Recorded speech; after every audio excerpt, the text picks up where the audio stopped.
Yo guys, Mike for Sim Racing 604, and today I'm going to be reviewing this Logitech G Pro racing wheel. I've already done a first impressions video with this wheel, and I saw a lot of comments. Primarily, there were two main criticisms of this wheel, and one I agree with, one I don't really agree with, and I'll get into it all in my review. Alright guys, so as mentioned, this is going to be my review of the Logitech G Pro racing wheel. And before I get into some of the features and talk about those two main criticisms we hear about this, I want to just do a couple of housekeeping items. Number one, this was sent to me free of charge for review, but I did not accept any money, and the words and opinions are my own. And the second thing is that a lot of you have been asking me to do a comparison video. I've done a lot of hardware reviews this year, and I generally say some good, some bad things about the wheels, but I haven't done a comparison. So how does the CSL-DD stack up versus the Moza Racing R9, for example? Where does the Thrustmaster T128 rank versus the Logitech G29, that kind of thing? So I'm going to do exactly that. It's already about 80-90% written, so look for that very soon, and I'll help you guys hopefully decide which wheel might be right for you. And then circling back to the two criticisms I keep hearing about this Logitech wheel, not only in your comments to my first impressions video, but the comments on other review videos. By the way, Will from Boosted Media always crushes their hardware reviews, so if you're looking for a more comprehensive review of this Logitech wheel, I highly recommend Boosted Media. Fantastic video as always. But for my part, I'd like to address first off two things that I see criticized about this wheel. The first is that it's plastic. It's got a plastic shell. Sorry, you guys can't really see that. But the main body here, this wheelbase, has a plastic shell. And the second thing is the price. This thing is about $1,000 US or 1,100 euro.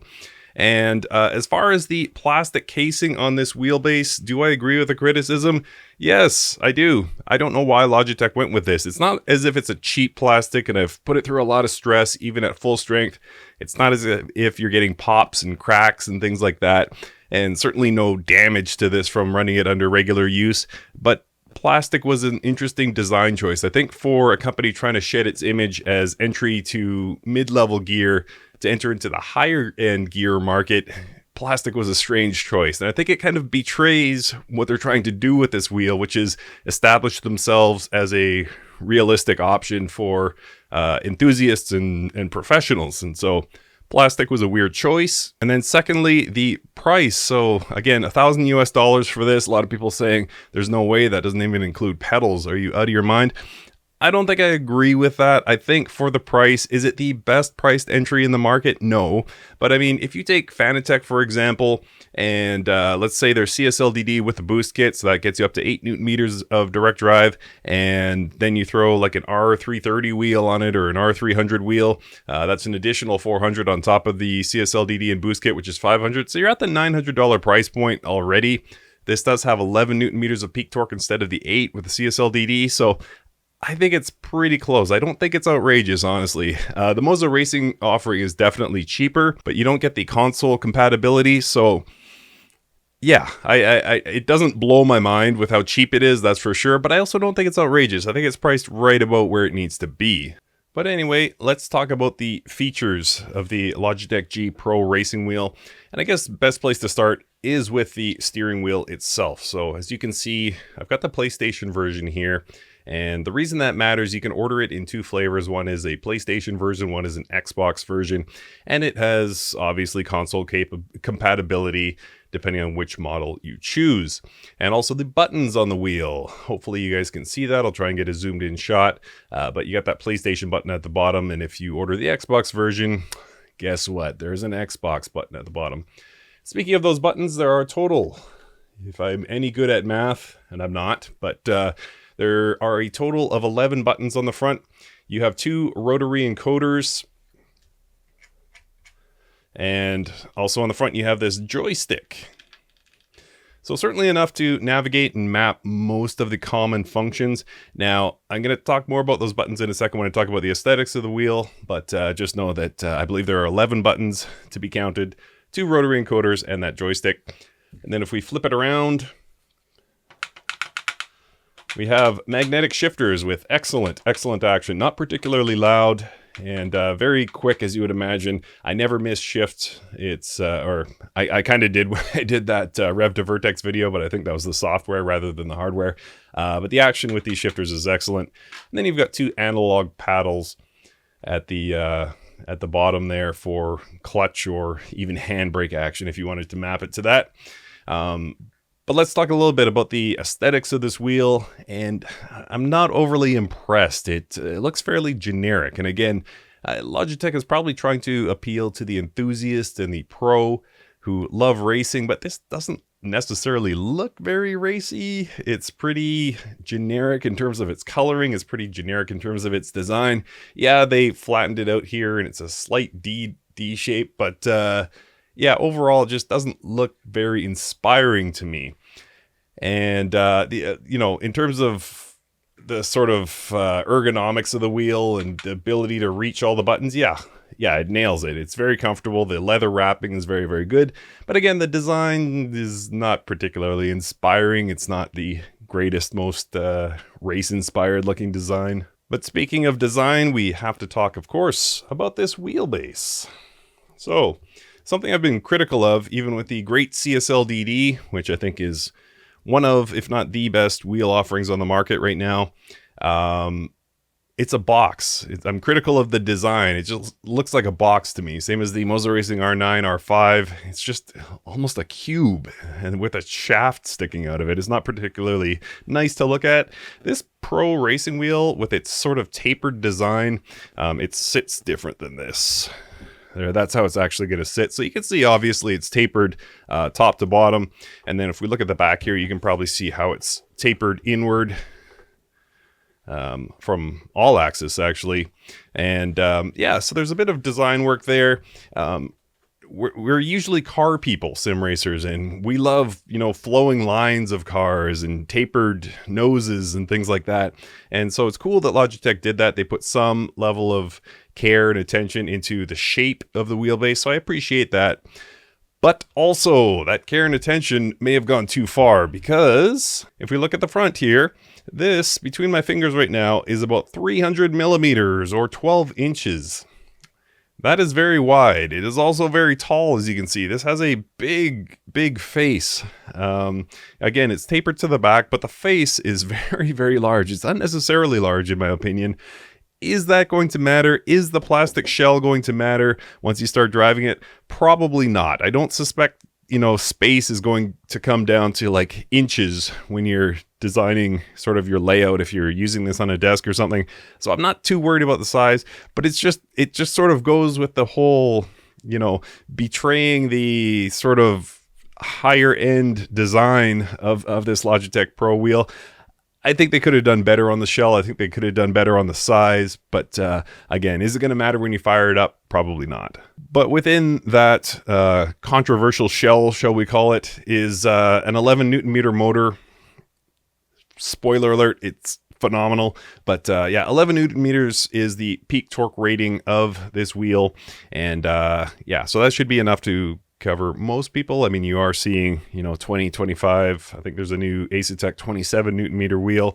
You can get 30 Newton meter wheels. So it's by no means the most powerful, but a lot of people, you know, perfectly content with the 8 Newton meters of the CSL DD and Boost Kit, or the 9 Newton meters of the Moza Racing R9, where Sim Magic has an offering at 10 Newton meters. Is it the Alpha Mini, I think? So you're starting to see, you know, that just creeping into the double digits or just shy of double digits seems to be kind of a sweet spot between performance and price. So the 11 Newton meters seems to be sort of adequate for most people in most situations. And then if we flip this around, I'll try and get a zoomed in shot of this, but the connections on the back, there is a USB micro to go to your computer or console. There's obviously a power input, and then 3 peripheral ports as well. Flipping around to the front, you have a start-stop button, which functions as your on-off. And then over here, this is your menu button. So it's going to pull up menus on this OLED screen, and you can navigate them with the rotary. Don't mind me, just wrecking my wheel. You can navigate them with the rotary encoders on your wheel. So it's a good way to access different functions, and you don't have to leave the game, or if you're on console and don't have access to the G Hub software. then you can just change settings on your wheel using this OLED screen and these rotary encoders. So pretty cool. So that is, broadly speaking, the design of this wheel. And again, I might have mentioned this earlier, but if you're looking for a more comprehensive review of the functions, I highly recommend Boosted Media's video on this. He spent over an hour talking about this, and it's really great. Everything Boosted Media does in the hardware front, in my opinion, is great, but I think Will really hit it out of the park with his Logitech review video. So yeah, that's a more in-depth look, but yeah, that's pretty much it. So I want to have a look at the G-Hub software on PC, and then of course, I'll give you my impressions of driving with it, and then we'll get into my final thoughts, good, neutral, and bad, about the Logitech G Pro Racing Wheel. Okay, so time to have a look at the G-Hub software. So it's a free download, and once you install it and you connect your wheel, you should see this screen. And from this home screen here, you can just simply choose a profile. Easy enough, but let's get into it a little bit deeper. I'm not going to go fully into G-Hub, but I'll get into it a little bit. So let's say we want to create a custom profile for Assetto Corsa Competizione. There is, as you can probably see on this list here, a default profile for ACC, but I want to create a custom one. So let's go to Manage Profiles. I find the game I want to work on, Assetto Corsa Competizione. You can see I have the default profile here, and I can add a profile. And what should we call this? Let's call this Review. All right, so now if we go to Review and then go into our wheel, as you can see from the drop down here, right now Review is selected. So I can actually customize the strength here. Let's turn it up to peak. Let's set our dampener at 20. I'm just going arbitrarily here. And then we will go with a wheel rotation of 720 just because I'm feeling crazy like that. So that's it. That's all we need to do. So now if we go back into the default ACC, as you can see, I went back to 540, 15 dampener, 11 Newton meter strength. If I want to choose my Review version, as you can see, it went back to what I just set. So that's how you can create custom profiles. Very, very simple with the G-Hub. I think I like default better. So we'll keep it there. And not only can you create wheel settings in G-Hub, you can also create them on board the actual wheel. So I'm going to go to onboard memory here, and we have actually 5 profiles we can choose from. So let's go ahead and edit. We'll create a new one. We will call this third profile here, Review.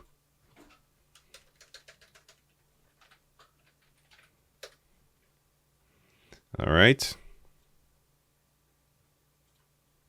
So now, if in my onboard memory, if I choose in the drop-down Review, I can set this. Let's go again arbitrarily, just so it's kind of different. 8 Newton meters here. 8.1 is fine.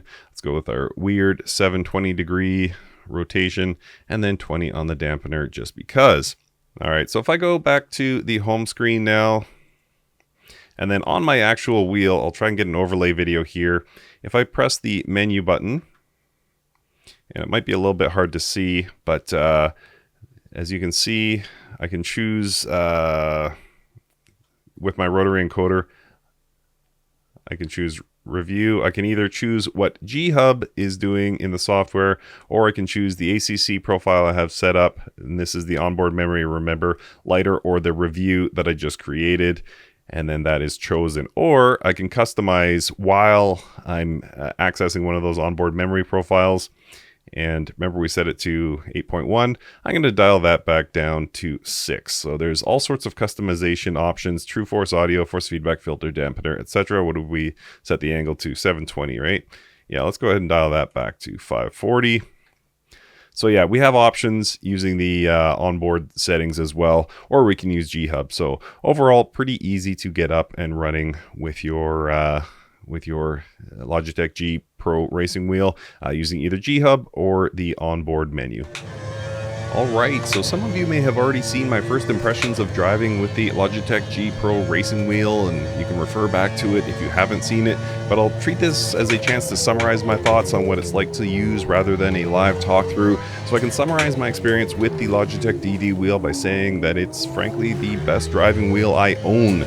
There's reason for criticism outside of the driving experience, to be sure, which I will get to in my summary, but to me the feeling of driving with the Pro Wheel is undeniable. The 11 Newton meter motor is far from the highest output motor in the sim hardware market, and frankly it's not even the most powerful DD wheel I own, but it performs like a wheel with far more power.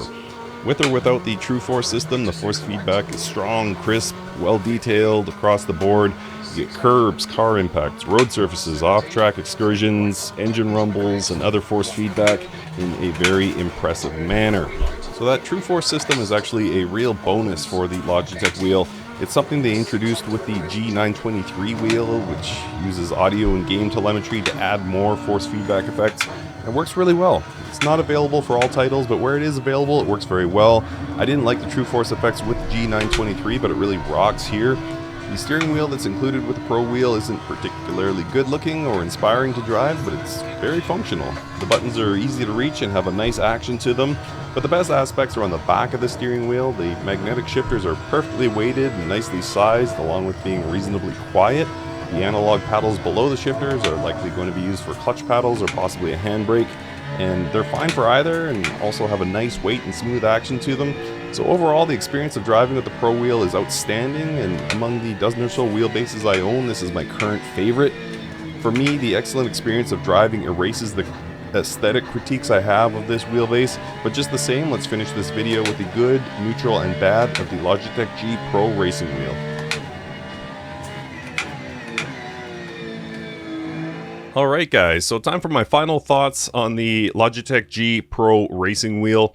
And as usual, I'll do my good, neutral, and bad, things I like, things I'm only okay with, and things I don't like. And we'll start off in the good, and the first thing is the force feedback strength and detail.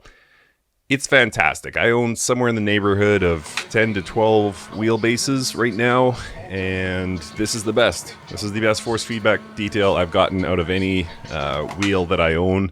I would say the Sim Experience AccuForce with a lot of tuning gets very, very close to this level, but out of the box with hardly any tuning, I mean, it's fantastic. It really is. And at 11 Newton meters, it's not the most impressive figure of peak torque, but they make the most of it for sure. And the force feedback detail is just phenomenal. And the second thing is the game integration and presets. So Logitech gives you presets for most of the most common sims, and you can tweak from there. You can get, with some just simple sliders, you can get very good force feedback detail, and Logitech gets you most of the way there. It also helps you with the True Force integration, and I would say that that is fantastic. I didn't like it with the G923, but I do definitely like it with this Pro Wheel. In fact, it's the best force feedback I've ever felt out of Dirt Rally 2. Not always a fan of it, but using that True Force, you get a lot more out of Dirt Rally 2. ACC felt phenomenal. Automobilista 2 felt phenomenal. So again, force feedback detail, but also having the individual presets per sim. And next up is the installation process, which is basically nothing. It's plug and play. G-Hub finds it right away. Console finds it right away. And it's just a really impressive setup. So hardly any tweaking necessary. And of course, with the included clamp, you can just desk mount this, or you can use the bolts on the underside. So really simple to get mounted to your rig, really simple to install once you connect it to your console or PC. So getting up and running is a smooth process. And then of course we have the wheel, the steering wheel itself. Again, I don't think it's a looker. I don't think it's the best looking wheel I own, that's for sure. But it's very comfortable, very ergonomic. It's easy to reach all the buttons. The leather is nice and smooth. It's comfortable on the hands. You don't need gloves. So definitely comfortable, very comfortable wheel. And then the final in the good category is the quick release. So I did that awkwardly because I'm trying to keep a microphone in my face, but that quick release is just so easy to use and toolless. And yeah, I'm a fan of a good quick release. I think Moza Racing does a great job with their quick release as well. And Logitech seems to have captured that essence. So really smooth to get the wheel on and off. Hopefully there's more wheel options soon. But for now, if you need to take the wheel on or off, it's very simple. And moving on to the neutral category now, things I'm just okay with. And we'll start off with one of the most controversial things about this wheel is the price. I explained it earlier, $999 I feel is not mind-blowing. It's not as if it's the CSLDD that's going to sort of shake up the industry at $1,000 US or €1,100 rather. This Logitech Pro wheel, again, is not going to really break the internet, but at the same time, I think it slots it in kind of where it needs to be. I don't feel it's overpriced as well. It's on the higher end of the spectrum, but not outrageous by any means. So just good enough for neutral for me. And then moving to the design of this wheel, I alluded to it just a few seconds ago, but yeah, when I look at this, it doesn't scream pro, it doesn't scream enthusiast, it just kind of screams safe play. There's nothing offensive about this. The colors are very neutral. It does its job, but it's not particularly inspiring. At $1,000, I kind of want to be inspired, like the Moza Racing FSR wheel, for example. Pair that with the R9. You want to drive a Formula car when you put that in front of you. This one, it's just kind of functional, so falls into the neutral category. And then getting back to this shell, there's no side mount options, so you're bottom mount only, so that's fine for somebody like me who uses a wheelbase plate, but I think for a lot of people who are used to side mounting their wheelbase, they're going to have to stick with a side mount wheelbase or order a wheel plate, which is an extra cost you have to factor in. So unfortunately, with the design of this base, there's no way to side mount this, so it's bottom only. So doesn't affect me, but I know it's going to affect a lot of people, so it falls into the neutral category. And then finally, in the neutral category, the lack of a formula wheel or other peripherals. You know, we're expecting the Pro Series to grow over time, and hopefully there'll be a shifter, a handbrake, that kind of thing. But for now, we just have this wheel, which again isn't particularly inspiring. There's no formula wheel to go with this excellent wheelbase, so it falls into the neutral category. I do think it's one of the worst things about this wheel right now is the lack of wheel options, but at the same time, I don't expect them to come to market with a huge array of Pro-Line wheel and peripheral options. So for now, it's in the neutral category. If this is still the case in 6 months or a year from now, it's definitely going to be a bad thing. But for now, we can give Logitech the benefit of the doubt and say that probably there is hopefully there is a formula wheel coming soon to sort of fill this Logitech Pro Series out. And then moving on to the bad category finally, and I've got 3 things to talk about, 3 things I really don't like. The first one is, yeah, like I talked about in the intro, plastic. Not cool, not cool. And you could certainly make the case, you know, once it's up and running and if you're enjoying it as much as me, does the plastic matter? Not really. It just, it looks cheap. Like, I mean, as far as plastic shells go, it's very well made. It seems like solid plastic, but it is plastic and it's a questionable design issue. And frankly, I think the person or the group that's going to suffer most from this is Logitech, because I don't think it looks very pro-like. Yeah, it just kind of feels cheap. It looks cheap, and I would have rather seen a metal casing. Again, it's more of an aesthetics thing than anything. It's not like you're getting cracking noises or anything when you're driving, but I think it's going to hold the Pro Series back because it does make it look like a mid-range wheel. And then also in the bad category, also relating to this, is this massive, massive footprint. Actually, I'm being dramatic. It's not massive, massive. It's just kind of massive. 300 mil outside to outside, and I think it's 220 front to back, so it's big. It's a big wheelbase. The weight can certainly be excused because you got a nice motor in there, but at the same time, the shell of this Pro wheelbase is too big, so would have been nice to see something smaller for sure. And then the final thing in the bad category is this angle. So this is a fixed angle, and if you look at something like the CSL DD or the Moza Racing R9, it just comes straight off. And the reason I'm guessing Logitech did this is because if you desk mount it, yeah, hopefully you guys can see that. Yeah. So if you desk mount it, it's going to be at this angle, which is kind of a perfect angle to be driving from. So that's all good. But they're not the first company to tackle this. So you can desk mount an R9, you can desk mount a CSL DD. It's just the design of the desk mount or the desk clamp factors in it being straight, so the clamp angles it. And that's what Logitech should have done, in my opinion. This should look like this.